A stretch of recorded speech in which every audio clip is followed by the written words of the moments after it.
কি হলো? চুপ করে আছো কেন?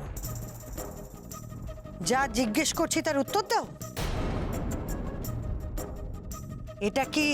মা, মা এটা তুমি কোথা থেকে পেলে? প্রশ্নের জবাবে পাল্টা প্রশ্ন করে সময় নষ্ট করো না দিয়া। আমার প্রশ্নের উত্তর দাও, এটা কি? আচ্ছা দিয়া, তোমার যদি সত্যিটা সবার সামনে স্বীকার করতে হেজিটেশন হয় তাহলে বরং আমি বলে দিই ওটা কি। ওটা হচ্ছে ডিভোর্স পেপার।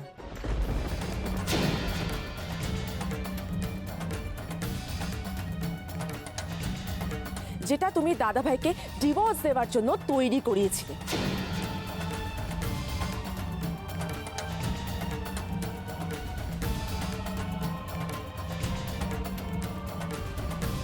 তাই তো? অ্যান্ড আনফরচুনেটলি ওই ডিভোর্স পেপারটা আমার মমের হাতে পড়ে যায়।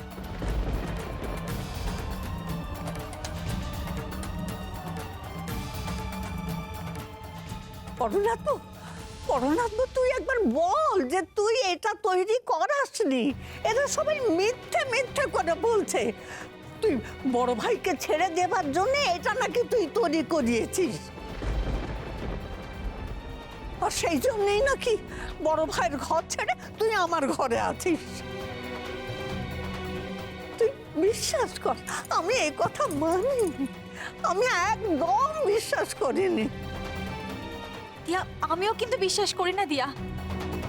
দিয়া, আমিও বিশ্বাস করি না। শোনো, তুমি বর্ধা ভাইকে ডিভোর্স দেবে এটা তো সূর্য পশ্চিম থেকে ওঠার মতো ব্যাপার, তাই না? হ্যাঁ, আমি তো জানি তুমি বর্ধা ভাইকে কতটা ভালোবাসো, কিন্তু তবুও তুমি একবার মুখ ফুটে সত্যি কথাটা বলো। আর প্লিজ বলো এরা যা বলছে সেটা মিথ্যে। প্লিজ প্লিজ দিয়া বল। মিথ্যে হতে যাবে কেন নিখিল? দিয়ার তো বর্ধা ভাইকে ডিভোর্স দেওয়ার যথেষ্ট কারণ রয়েছে। এই বাড়িতে আসার পর থেকে দিয়ার ব্যাডমিন্টন খেলা বন্ধ হয়ে গেছে, আর এটাই তো বর্ধা ভাইকে ডিভোর্স দেওয়ার একটা অত্যন্ত ভ্যালিড রিজন। না, আমি বুঝতে পারছি না তুই এই ব্যাপারটা নিয়ে এতটা ইমোশনাল কেন হয়ে পড়ছিস। আরে বাবা, সত্যিটাকে ফেস করতে শেখ। সেটাই, সত্যিটা ফেস করা খুব দরকার। আফটার অল আমাকেও সত্যিটা ফেস করতে হয়েছিল। আমার বিয়ের দিনে সারা সন্ধে ধরে আমি কোণের সাজে তোমার জন্য অপেক্ষা করছিলাম, আর ততক্ষণে দিয়া এই বাড়ির বউ হয়ে চলে এসেছে।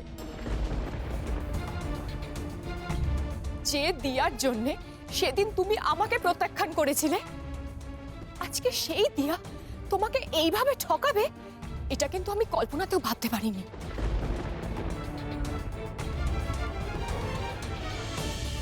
ভাগ্যিস আমি ডিভোর্স পেপারগুলো খুঁজে পেয়েছিলাম, নয়তো সেই বিয়ের মতো একই জিনিস আবার হতো। বিয়ের খবর যেরকম আমরা বাসি অবস্থায় পেয়েছিলাম, ডিভোর্সটাও হয়ে যাবার পর আমরা জানতে পারতাম। মেয়া, নিয়তিকে কে খণ্ডাবে? হ্যাঁ, যাকে যাক যা হওয়ার হয়েছে। আর দিয়া যখন ডিভোর্সের সিদ্ধান্তটা নিয়েই ফেলেছে তখন আমাদের সকলে সেটা মেনে নেওয়াই তো উচিত, তাই না? হ্যাঁ, দিয়া সিদ্ধান্ত নিয়ে ফেলেছে মানে? আরে দিয়া, তুমি চুপ করে দাঁড়িয়ে আছো কেন? বলো ওদেরকে যে ওরা যেগুলো বলছে সেগুলো সব ভুল, মিথ্যে। তুই ঠিক বলছিস তিস্তা, বাকিরা সবাই ভুল বলছে। দিয়া আমাকে ডিভোর্স দিতে চাইনি,